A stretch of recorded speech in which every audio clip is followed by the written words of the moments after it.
Donc, bonsoir tout le monde, bienvenue à cette séance ordinaire du mardi 15 octobre 2024. Donc, je vais procéder immédiatement à l'ouverture de la séance. J'aurai besoin d'un proposeur pour adopter l'ordre du jour. Merci. Alors, avant d'écouter officiellement, là, vous remarquerez, là, vous avez peut-être déjà remarqué qu'à l'arrière, il n'y avait pas aujourd'hui les projets de procès-verbaux n'ont pas été imprimés. Sachez que c'est volontaire. En fait, on est en discussion à savoir si la pertinence de vous les donner en considérant qu'il y a certains changements qui peuvent être faits tout au long. Donc, ces procès-verbaux-là vont être disponibles là, à chaque mois lorsqu'ils vont être adoptés. Donc, le mois précédent va être là, ensuite. Donc, voilà pour ça. Alors, ça me prendrait le point 2. Quelqu'un pour adopter le procès-verbal de la séance ordinaire du 9 septembre 2024. Merci. Ce qui nous amène à la première période de questions.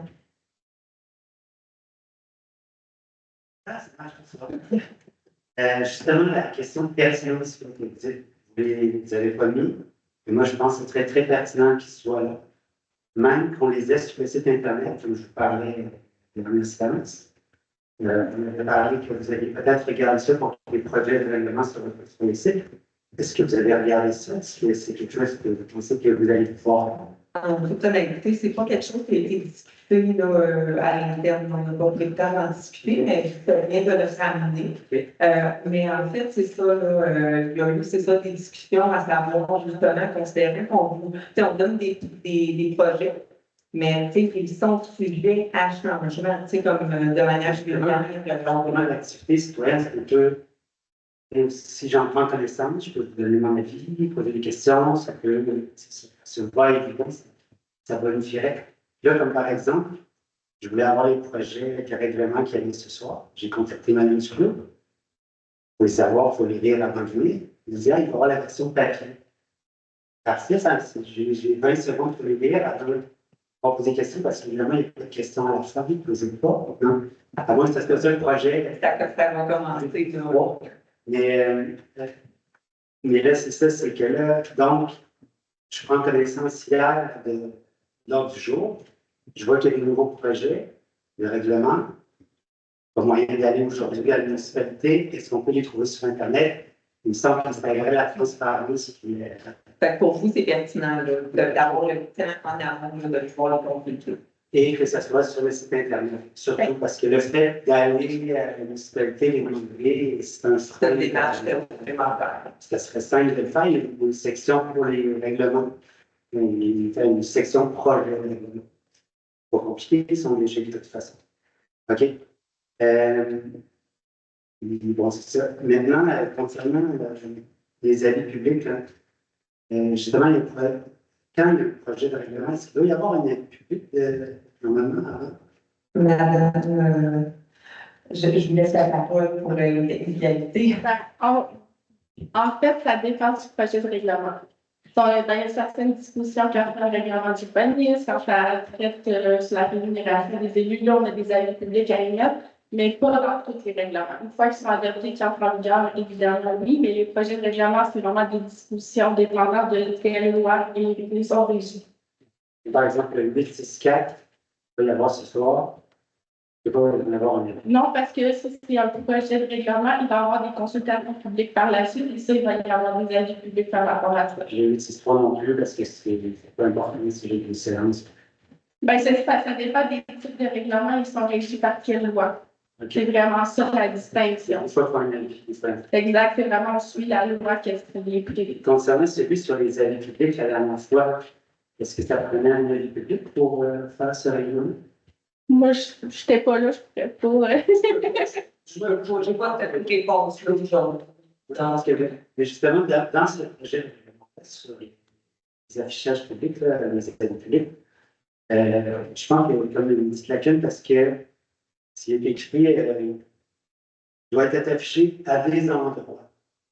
Je pense que dans le règlement, il faudrait spécifier vraiment les endroits. Et, comme M. Lefebvre n'est pas là, il a fallu que je fasse la job, puis là, j'ai fait la tournée des endroits. Là, je suis allé au bon choix. On les retrouve tous un par-dessus l'autre. N'importe qui peut les prendre. C'est que 13 heures de là, seulement. Je suis allé au marché du Faubourg. Puis là, je ne les ai pas trouvés.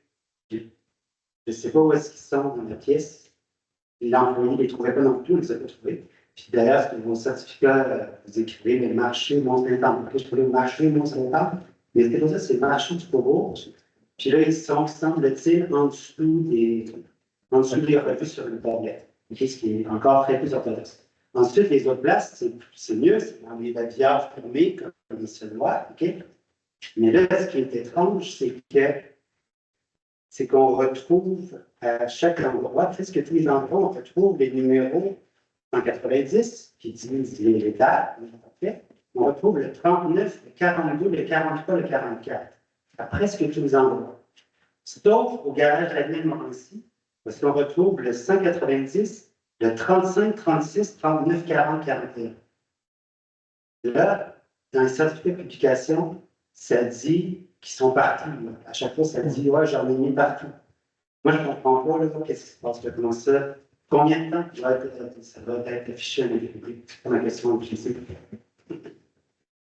Encore là, la durée de temps d'affichage pour les abus publics, c'est vraiment différent dépendant des lois des villes, comme nous se sont adoptés la loi sur les traitements des élus. Et cela requiert un temps d'affichage de 21 jours avant l'adoption, par exemple. C'est vraiment des cas particuliers de loi en loi, c'est pas bien écrit pour toutes.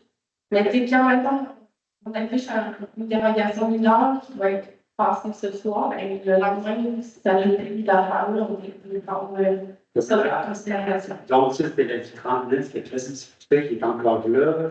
Puis là, le 40, c'est ça, le 40 puis 41, je ne sais pas c'est quoi, mais là, il fallait pas la garder si longtemps, qui n'est pas là. Ben, les chiffres comme ça, c'est. Ce que je ne comprends pas, c'est pourquoi au garage de l'île Morancy, il y a 35, 36, 39, 40, 41, mais il n'y a pas le 42, 43, 44, mais là, ce qu'on va faire, c'est qu'on va prendre les numéros que vous dites, on va faire les vérifications, puis on va vous répondre. Ça ne donne rien de répondre n'importe quoi à soir. On va vous arriver, vous êtes. En tout cas, je vais. Est-ce que vous pourrez me voir après l'Assemblée que je prenne en note les numéros? Oui, oui. Puis qu'on regarde, que je puisse revenir là-dessus. Mais ce que je voudrais dire par rapport à ça, c'est que donc, je pense que dans le règlement, peut-être qu'il y ait moins d'endroits. Et peut-être juste au bon choix, parce que c'est l'endroit le plus partout. Puis que l'on met une vraie derrière à ce moment-là. Puis s'assurer donc qu'il soit tout ça. Puis il y a aussi des fois des libertés qui sont prises un peu sur Internet, là, dans genre, on les affiche le 2 octobre, on dit le 27 septembre, des choses comme ça. Et c'est jamais super qu'on aille le rappeler. Et c'est ça. Donc, il faudrait faire attention aussi que quand c'est affiché sur Internet, on écrit la date, la date qui s'est vraiment mise, pas pour mettre une anti-date des choses, pour faire comme si c'était là depuis, je ne sais pas, parfait, merci. Merci.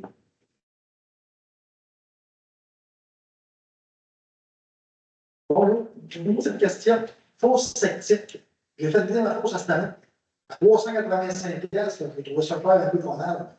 Et là, j'ai essayé d'appeler Jean-Michel Roy, on se fait répondre que non plus d'affaires ici. Et c'est quoi qui s'est passé avec ça? Je sais qu'on a changé pour avoir rien. Mais là, 385 pièces, moi, j'ai fait vidéo tous les années. Là, j'ai trouvé ça vraiment exagéré pas mal.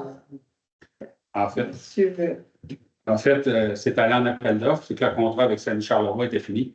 Fait qu'il y a eu une nouvelle appel d'offres, c'est Saguenay-Orléans qui l'a remporté. Saguenay-Charlevoix aussi, à la fin, il y avait moins d'intérêt. Là. On pensait même pas qu'ils refinissent puis effectivement, ils n'ont pas reçu ça. C'est pour ça qu'on est allé avec Saguenay-Orléans. Le chiffre que vous me dites me semble élevé. Je vais vérifier, il me semble qu'il est plus bas que ça. Mais En passant dans la ville, on paye à toutes les années, c'est 90 ou 92 par année. Donc, je la fais vider tous les 2 ans, mais moi, je la fais vider tous les années. Là, cette année, quand on passait chez mon voisin en face de chez nous, j'ai été voir le gars du truck qui m'a appelé, il m'a fait donner le téléphone de route, 385$ si je la fais vider à net. Fait que là, 300-400$, il commence à faire cher pour moi. Parce qu'avant ça, on passait toujours sur le même prix que quand on passait comme municipalité. Il est trop bien, on prend 200$, Ouais. on a fait 400$. c'est plus proche de mon souvenir de l'appel d'offres, il est plus dans ces eaux-là. Ouais. Je vais prendre votre nom, je vais vérifier. Vous êtes monsieur? C'était bien du fort. OK. 50, 75 en Royal. Je vais vous revenir, monsieur Dupont. C'est ça, je trouvais ça clair, pas mal. Ensuite de ça, il n'y a pas un règlement municipal pour les tonnes de gazon dans des maisons. Normalement, on se faisait 30 cm. Fait que, exactement le nombre de centimètres, je ne le connais pas, mais oui, effectivement, il y en a un. Exactement, on va dire, c'est 30 cm que le gazon doit être. Puis il y a une adresse à 37,80. Ça fait 3 ans, 4 ans que c'est du foin. Aux amis, on demande si ça va faire les foins, vraiment si à la plateforme foin. C'est là, à la sortie du village, pas vraiment plus beau, puis c'est pas vraiment accueillant quand on sort du village direct. Ben, merci. M. Cloutier est en train de prendre en note. On va faire le suivi avec l'urbaniste, c'est eux autres qui gèrent ça, mais il va y avoir un suivi là-dessus. Merci. Merci. Autre question? Très bien, alors on va poursuivre avec notre ordre du jour. Le point 4.1, mandat professionnel, obligation reliée à la loi modernisant des dispositions législatives en matière de protection des renseignements personnels. La loi 25, pour ceux qui la connaissent. Donc, considérant que la loi modernisant les dispositions législatives en matière de protection des renseignements personnels est venue modifier la loi sur l'accès aux documents des organismes publics et sur la protection des renseignements personnels, considérant que la municipalité désire faire un processus global afin de se conformer à la totalité de ses obligations, il est résolu que les conseillers municipaux accordent le mandat pour les services professionnels encadrant les obligations reliées à cette dite loi au consultant M. Thierry Durand pour un montant de 10 350 plus taxes. La totalité de la dépense sera remboursée par le fonds général. Ça me prend pour ça. Martini propose. Merci. 4.2, mandat professionnel pour l'implantation d'un système de classification des documents. Donc, considérant la loi modernisant les dispositions législatives en matière de protection des renseignements personnels, qui est venue modifier la loi sur l'accès aux documents des organismes publics et sur la protection des renseignements personnels, considérant que la municipalité de Saint-Féréol-des-Neiges désire se doter d'un système de classification de ces documents pour que l'information relative au chemin d'accès de chaque document, qui sera ensuite colligé dans le registre, ait une meilleure durée de vie et nécessite moins de travail lors de la mise à jour annuelle. Il est résolu que les conseillers municipaux accordent le mandat pour les services professionnels d'implantation d'un système de classification des documents à réaliser entre janvier et juin 2025 au consultant M. Thierry Durand pour un montant de 25 200 plus taxes. La totalité de la dépense sera remboursée par le fonds général. Je prends le pourcentage. Vincent Bécoin. Merci. 4.3. Entente Hydro-Québec, projet d'aménagement paysager. Donc, considérant qu'en novembre 2023, il y a eu des travaux effectués sur la ligne électrique bordant la route d'entrée de la municipalité de Saint-Féréol-les-Neiges, le golfe Mont-Saint-Anne et le centre de ski Mont-Saint-Anne, que lors de ces travaux, de nombreux végétaux ont dû être retirés. Il est résolu que la municipalité autorise Mélanie Royer-Couture, mairesse, et M. Benoît Cloutier, directeur général par intérim, à signer l'entente de contribution financière avec Hydro-Québec relative à un projet d'aménagement paysager à l'entrée ouest de la municipalité. Cette entente peut évoluer jusqu'à un montant maximal de 80 000 taxes incluses et sera remboursée en partie par le plan triennal d'immobilisation. Je prends un exemple. Eric Ennis propose. Merci. 4.4, gala reconnaissance qui aura lieu le 7 novembre 2024. Que la municipalité procède à l'achat de 5 billets pour les élus et les employés cadres désirant assister au gala reconnaissance organisé par Développement Côte de Beaupré, qui se tiendra le 7 novembre 2024 pour un montant de 150 par billet, taxes incluses. Je vais prendre pour vous Donc, retirer pour cette résolution-là. Mon chien. par monsieur. Donc, si on peut mettre au procès verbal, puis par, vous me faites penser, monsieur, monsieur Claude de aussi, je vais me retirer, considérant que je suis ici sur le conseil d'administration de développement comme de vous. On n'a toujours pas. Super. Donc, 5.1. Je vous demande pardon. Je vais proposer. Merci. Merci. Donc, 5.1, les comptes du mois. Que les membres du Conseil autorisent le paiement des dépenses du mois de septembre 2024, tel que présenté au Conseil. La greffière trésorière certifie que les crédits sont disponibles pour procéder au paiement des 10 comptes. Je vais prendre un proposant. Stéphane, c'est une proposition. Merci. Le point 6.1, modification du recueil des conditions de travail et des bénéfices des employés cadres. Considérant que la municipalité a adopté une politique de rémunération et de la gestion de la performance des cadres de la municipalité de Saint-Fédère-des-Neiges, considérant qu'à tous les ans, en fin d'année, les employés cadres se retrouvent avec une banque de vacances non prises, pouvant aller 2 à 3 semaines en général.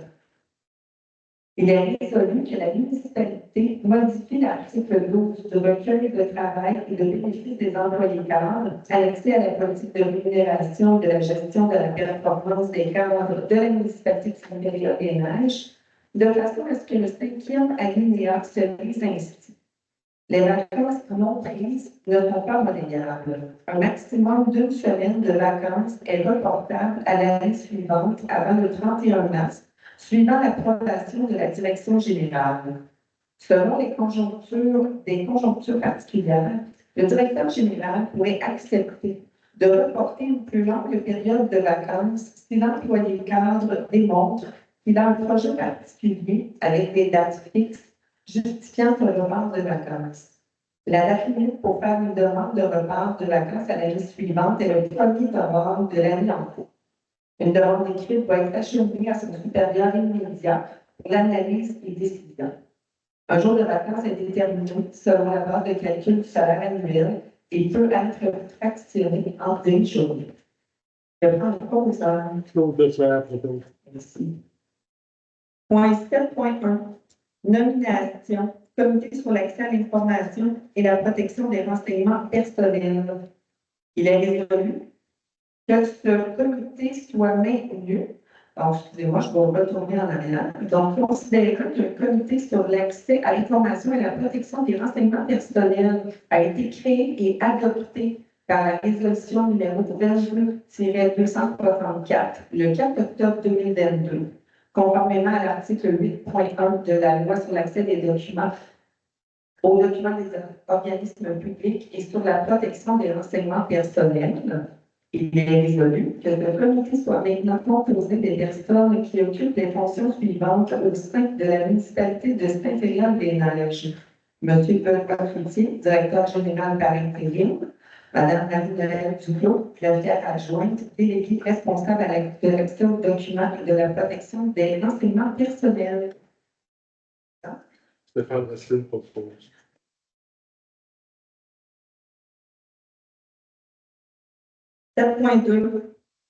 Politique contre le harcèlement, la violence et l'incivilité au travail. Considérant que la loi visant à prévenir et à combattre le harcèlement psychologique et la violence à caractère sexuel en milieu du travail a été sanctionnée le 27 mars 2024.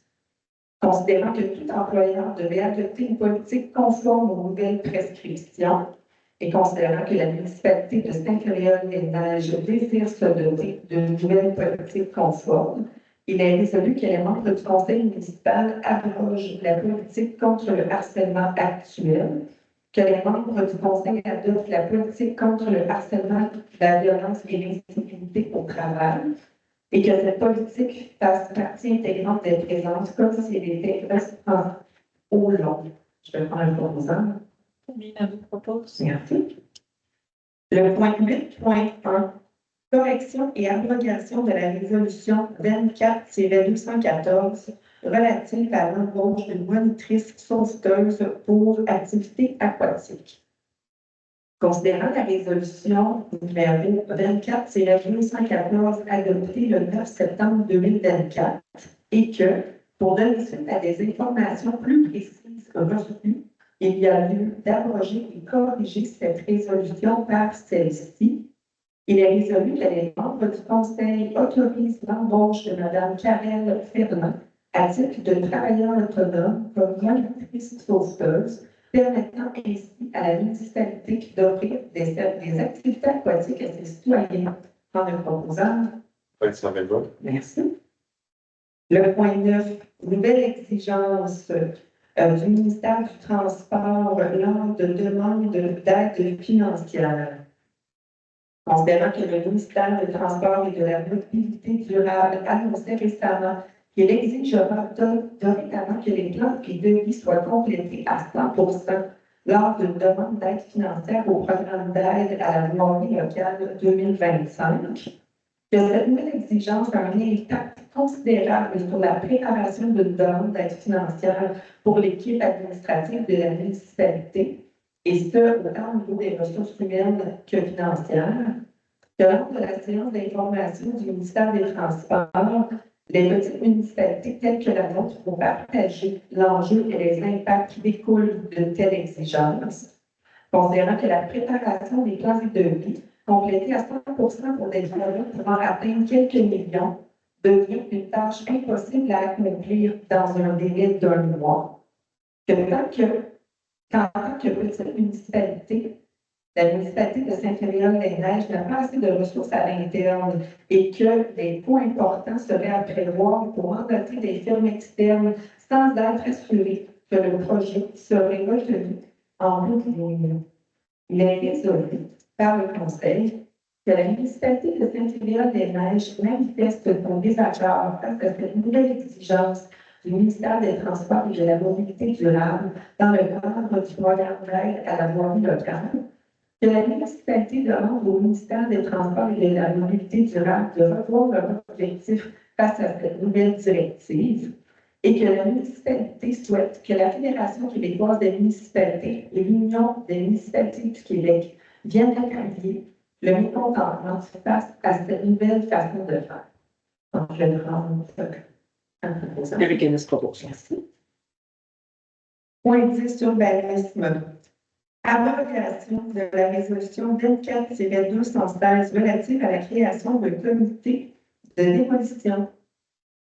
Considérant l'adoption de la résolution numéro 24-216 le 9 septembre dernier, créant un comité de démolition et qu'un comité avait déjà été créé par résolution en date du 3 avril 2023.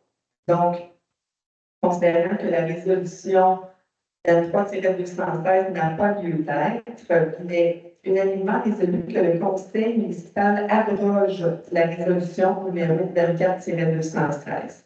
Je vais prendre une proposition. Claude Leclerc propose. Merci. 10.2, nomination au comité de démolition.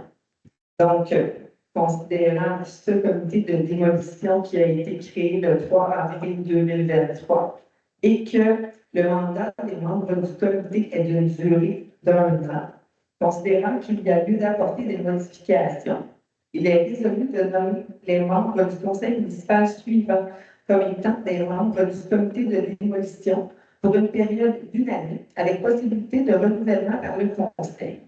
Donc, Mélanie Royer-Couture comme présidente, M. Stéphane Bastine, membre, M. Vincent Delmure, membre, M.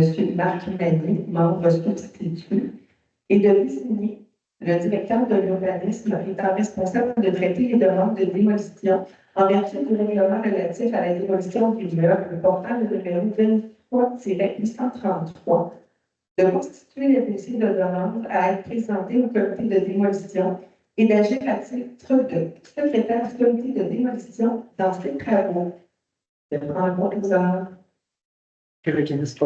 Merci. Recommandation suite à la séance régulière du comité consultatif d'urbanisme du 23 décembre 2024. Donc, explication de consultation sur une dérogation mineure située au 24 rue de Coubertin Je vous laisse la parole, M. Cloutier. Donc, c'est une demande qui nous est parvenue par un propriétaire qui souhaitait subdiviser sa résidence pour faire un logement additionnel. Dans le règlement, la superficie du logement additionnel ne doit pas excéder 30 de la superficie de l'entrée de toutes les pièces. Dans le cas qui nous occupe, la superficie utilisée aurait été est de 52,4 Merci. Donc, est-ce qu'il y a des questions par rapport à ce qui vient d'être présenté? C'est beau comme ça. Oui. Ben, j'avais déjà posé la question là-dessus, mais c'est un peu étrange parce que quand on regarde ça, on va voir les grilles de spécifications. Puis on voit qu'on a droit juste à un logement. Mais dans le règlement, ça dit tu peux faire un logement à condition que tu sois écrit que tu peux faire un logement. Je comprends pas.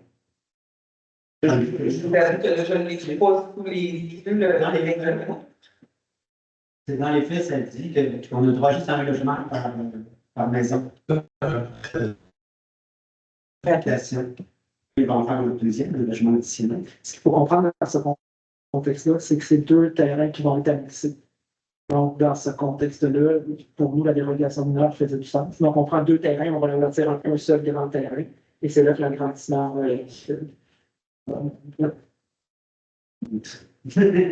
Yes. Donc, merci. C'est ce qui nous amène à la décision sur la dérogation mineure dans le cadre du gouvernement. Donc, le conseil municipal accepte la demande de dérogation mineure visant à autoriser au 24 de Coubertin l'agrandissement d'une habitation unifamiliale isolée avec la superficie maximale d'un logement additionnel qui correspond à 52,4 de la superficie de plancher de toutes les pièces habitables du logement principal, alors qu'en vertu du 3e alinéa de l'article 76 du règlement du zonage numéro 15-674, la superficie maximale d'un logement additionnel doit correspondre à 30 de la superficie de plancher de toutes les pièces habitables du logement principal.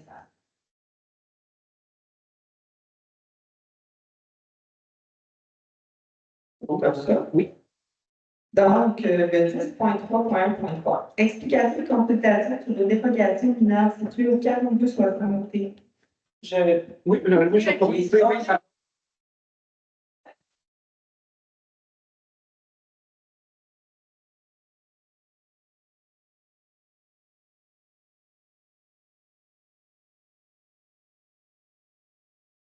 Les demandes du genre ont été acceptées par la suite ou ça va dépendre? Ben, en fait, je pense qu'à chaque fois, ça doit être étudié par le comité consultatif urbanisme. Je ne sais pas si nationalement vous y avez répondu. Il n'y a pas de préjudice, en fait. Chaque cas est étudié d'une façon spécifique à chaque fois.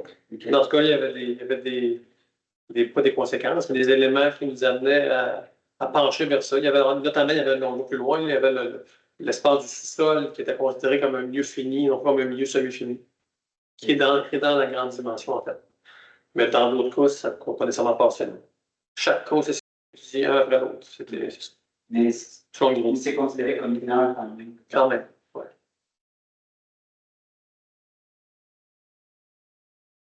Donc, très bien. C'est ce qui nous amène aux explications de consultation sur la dérogation mineure au 4261 de Oui, alors, au 4261 il y a eu l'installation d'une enseigne. La superficie totale de l'enseigne fait 3,2 mètres carrés, soit 0,2 mètres carrés de plus que la superficie maximale autorisée par notre règlement qui est de 3 mètres. Donc, question, complément d'information par rapport à ça. Oui, M. Moreau. Je me demande comment ça, la fiche est là depuis des mois. Puis, c'est qu'on pose une affiche, puis après, on fait la remise. Comment ça fonctionne? Je n'ai pas les détails par rapport à ça. Dans le fond, ce que vous dites, c'est que vous dites que la situation est en train de se faire régulariser, finalement. Oui, Elle était déjà installée dans le plan. Puis en faisant leur demande de dérogation mineure, on a découvert que on dit pas la réglementation, mais elle n'était pas conforme ou à jour. On a dû remodeler la réglementation à ce moment-là. Pas pour ça spécifiquement, là, mais. Parce que oui, on fait une demande, hey, est-ce qu'on peut installer une affiche? Ils ont installé une affiche, puis après ça, ils ont dit, ça marche plus. C'était comme inconclu entre, moi je dirais, ça a été installé, puis c'était comme inconclu entre la réglementation en place, qui n'était pas correcte non plus. Il fallait aller en dérogation mineure pour réautoriser selon les normes actuelles. Mais est-ce qu'ils ont fait une demande pour faire l'affiche avant la fin? Ou ils ont fait? Ça fait longtemps, je sais pas vous dire, ça fait vraiment un an. Je ne vais pas vous répondre n'importe quoi. Je vais vous dire avec Vanessa Martin, qui va me donner la séquence, puis je reviens. Je ne vais pas vous dire si ça a été fait ou pas fait. J'ai voulu avoir l'information. De toute façon, on le voyait tantôt. J'arrive aux références. Merci. Donc, c'est ce qui nous amène à la décision que le Conseil municipal accepte la demande de dérogation mineure visant à autoriser au 4271 avenue Royale l'installation d'une enseigne d'une superficie totale de 3,2 mètres carrés, soit 0,2 mètres carrés de plus que la superficie maximale de 3 mètres carrés permise au niveau de l'enseignement au sol sur socle en vertu du tableau 8 de l'article 105 du règlement de zonage 15-674. Je vais prendre un proposant. De faire dresser le propose. Merci. Le 10.3.1.5, explication de consultation sur une dérogation mineure au 1 de la Fédéralaise. Monsieur Cloutier. Donc, c'est une demande de la citoyenne pour faire des modifications au règlement. On nous demande de faire un garage incorporé à la résidence unifamiliale avec une façade ayant 68, un garage incorporé à la résidence unifamiliale ayant une façade avant faisant 68% de la façade. Puis, dans notre règlement, on ne peut pas excéder 50% de la largeur du bâtiment. Donc, ça, c'est la première demande. La deuxième, c'est une superficie faisant 82% de la superficie du bâtiment principal et 16% de la superficie du terrain pourrait être utilisée. Dans notre règlement, on stipule qu'on ne peut pas excéder 75% de la superficie du sol et 10% de la superficie du terrain. De la superficie du sol du bâtiment principal sans excéder 10% de la superficie du terrain. Et la troisième demande, c'est une marge de recul arrière de 2,89 mètres, alors qu'en vertu de l'annexe J du règlement de zonage, une marge de recul arrière de 4,75 mètres est exigée. Question par rapport à ce qui vient d'être présenté. C'est beau, donc c'est ce qui nous amène à la décision. Donc, considérant que les propriétaires ont été informés de la réglementation actuelle, leur permet de réaliser leur projet moyennant des ajustements, mais que ceux-ci ont insisté pour traiter le dossier avec une demande de dérogation mineure, considérant que la zone H2-101 est soumise à l'application du règlement sur les PIA, considérant qu'en raison de nombreuses dérogations à la réglementation, l'évaluation du projet à l'égard du règlement sur les PIA n'a pas été effectuée. Il est résolu que le Conseil municipal refuse la demande de dérogation mineure visant à autoriser ce qui a été présenté plutôt au 1 rue de la Fédéralaise. Donc, je vais prendre le proposant. Merci. Le 10.3.2, permis PIA recommandé. Donc, nous avons le 19 rue des Carouges pour une rénovation d'une résidence unifamiliale isolée. Le 65 rue du Godon d'Or, construction d'un bâtiment complémentaire, un garage. 100 rue des Méritiers, rénovation de la galerie d'une résidence unifamiliale isolée. Le 145 rue d'Estime, construction d'une résidence unifamiliale isolée.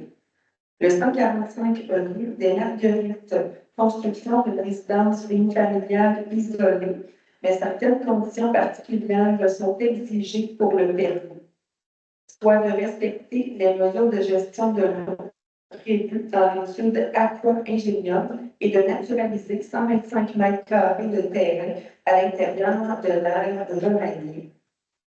Le 172 rue des Carouges, construction d'un bâtiment complémentaire, un garage. Le 594 rue de la Loutre, rénovation de la galerie d'une résidence familiale isolée. Et enfin, le 3400 avenue Royale, rénovation d'un bâtiment principal isolé. Donc, je prends un proposant. Le Fonds de Racine propose.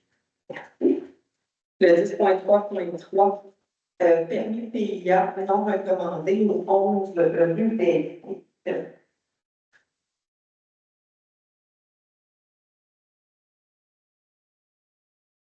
Je l'en parle.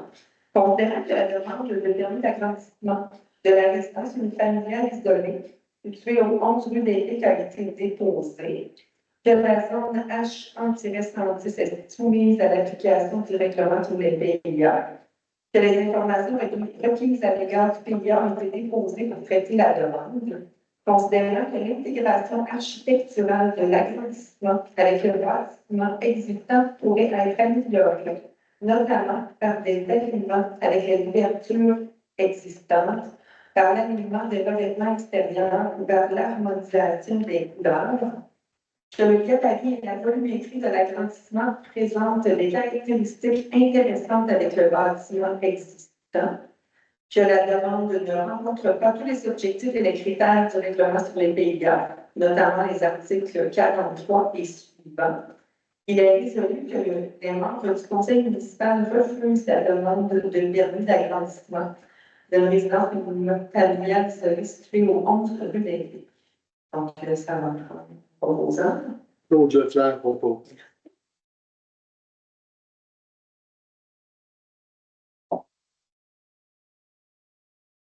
Modification des plans soumis au PIA au 37 rue des Gradins.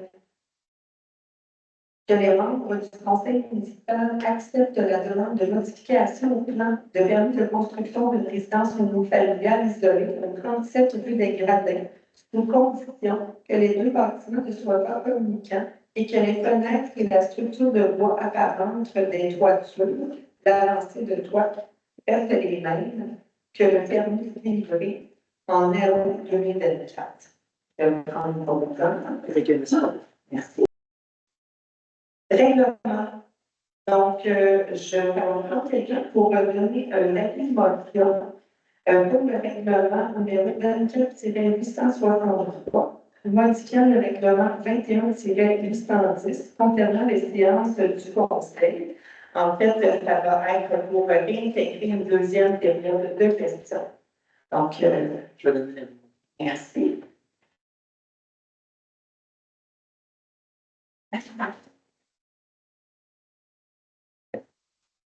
Pardon, c'était égalité. Donc, nous déposons le projet de règlement numéro 24-863, modifiant le règlement 21-810 concernant les séances de conseil. Avis de motion.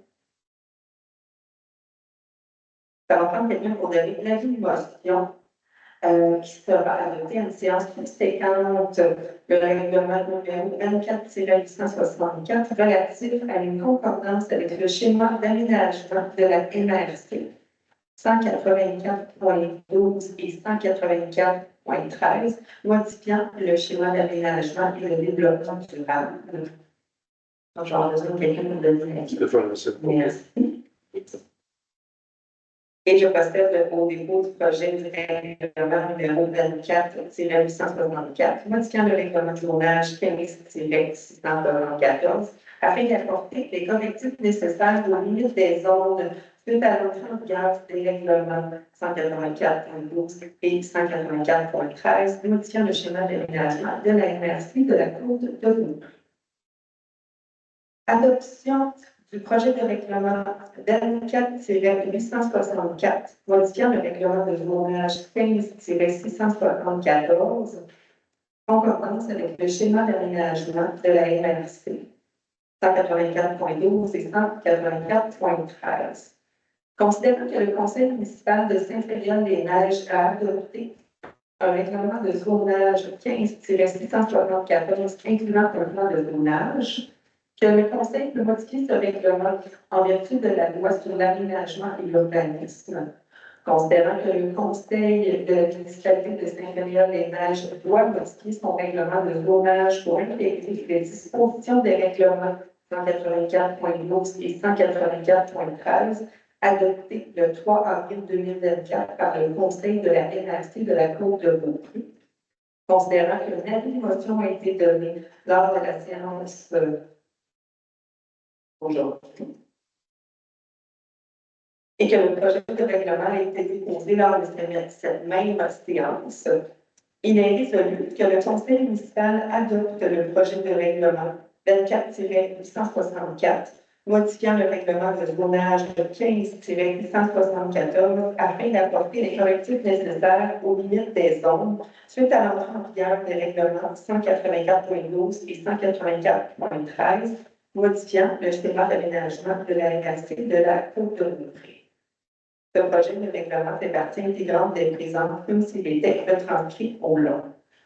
Donc, ça va prendre, en fait, c'est ça, est-ce que je vais faire le proposeur et ensuite demander si c'est unanime? Donc, Mélanie propose. parfait. Est-ce que c'est unanime? Oui. Merci. Ah, un deuxième proposition. OK, c'est bon. Parfait. Merci. Adoption du règlement 24-862, décrétant le traitement des élus municipaux et abrogeant le règlement 24-849 relatif au traitement des élus municipaux. Considérant que le règlement 24-849 sur le traitement des élus, adopté en avril 2024, est difficile à administrer et ne répond pas adéquatement aux attentes des élus. Considérant que le Conseil municipal juge opportun d'abroger le dit règlement de façon à appliquer un nouveau règlement clair, plus facile à administrer et répondant aux attentes des élus. Considérant qu'il y avait eu en conséquence de fixer la rémunération applicable aux membres du Conseil, il est résolu que le Conseil municipal adopte le règlement numéro 24-862, décrétant le traitement des élus municipaux et abrogeant le règlement 24-849 relatif au traitement des élus municipaux. En fait, pour vulgariser un petit peu, il y avait eu en avril une décision que la rémunération des élus pourrait être modulable, c'est-à-dire avoir une partie fixe et une partie par jeton. Puis, au fil du temps, on s'est rendu compte que c'était difficile à administrer et à quantifier. Alors, le Conseil a décidé de revenir à une rémunération fixe de 20 000 par année pour les élus, pour les conseils. Donc, c'est ce qu'on parle de ce temps. Donc, ça va prendre 12 ans. Vincent Legault. Quelqu'un qui secondé? Martin Lissot. Mélanie, est-ce que c'est unanime? Ça va être aussi unanime. Fait que oui, pas aussi. C'est vrai pour ce règlement. Merci. Très bien. Alors, c'est ce qui nous amène aux informations du membre du conseil. Donc, c'est ça que la personne a donné ces informations à partager. Monsieur Élie. Donc, pour ceux que ça intéresse, donc ce vendredi au Grand Saint-Julien, aura lieu la randonnée. Donc, l'année passée, malheureusement, la randonnée n'a pas eu lieu. C'est une autre activité qui a eu lieu. Donc, on revient avec la randonnée. Donc, comme je disais, vendredi le 18 octobre, à partir de 18h, pour une durée de 2 heures. Donc, on s'invite à venir utiliser les petits comme les grands. C'est une randonnée d'environ 400 mètres où il y aura une distribution de bonbons et bien du plaisir. Donc, on vous invite. Merci. Quelqu'un d'autre? Oui, monsieur. Donc, c'était une violation officielle du CPE. Dans le fond, le CPE est tout petit depuis environ le mois de mars. Ils font 70 places, puis on se rappelle que la municipalité avait contribué avec le fait qu'on avait offert le terrain. Puis les instances qui étaient présentes aujourd'hui étaient vraiment très impressionnées par la qualité de l'installation qu'on a depuis. C'est un très beau succès, je trouve. Merci. Merci beaucoup. Madame Latour. Bon. Votre but peut-être été Donc, c'est pour annoncer un peu deux événements qui sont pas dimanche-ci, mais le dimanche suivant, le 27 octobre. Donc, premièrement, il va y avoir le dimanche des artistes au Café Saint-Pé, de 13h à 14h. Et la même journée, au centre multifonctionnel de Beaupré, il y a le premier salon des aînés et futurs aînés de la Côte Beaupré. Ça, c'est de 10h à 15h. Merci. C'est le fun. C'est juste un Entendez-vous quelque chose? Non. Regarde. Je pense que ça va être correct. Je voulais juste vous faire part que c'était le dernier marché de la saison, le dimanche dernier, marché public ici à Saint-Paul, à l'église. On a eu une très belle saison. Cette année, c'était un petit peu différent au niveau de l'aménagement. Il y a eu beaucoup d'animation, il y avait beaucoup de gens qui se tenaient au milieu, qui jasaient, des jeux, tout ça. Donc, ça a animé vraiment la place pour l'été. Merci, très beau succès en effet. Donc, enfin, moi, je vous rappelle que nous allons avoir l'opportunité d'aller à une rencontre d'information publique là, sur le projet de lien des secteurs, dans le projet de lien secteur ouest, qui va se tenir le 17 octobre prochain au centre des congrès là, au Mont-Saint-Anne. Donc, ça va être une sorte de porte ouverte de 15 à 20 ans. Donc, vous avez sans doute reçu de l'information par la poste, mais on le rappelle. Puis, finalement, la prochaine séance du conseil va être le 11 novembre prochain. Donc, voilà, c'est ce qui met fin à notre ordre du jour. Alors, ça va prendre un proposant pour la séance. Vincent Béguin. Très bien. Alors, merci tout le monde. Je serai très disponible. Oui.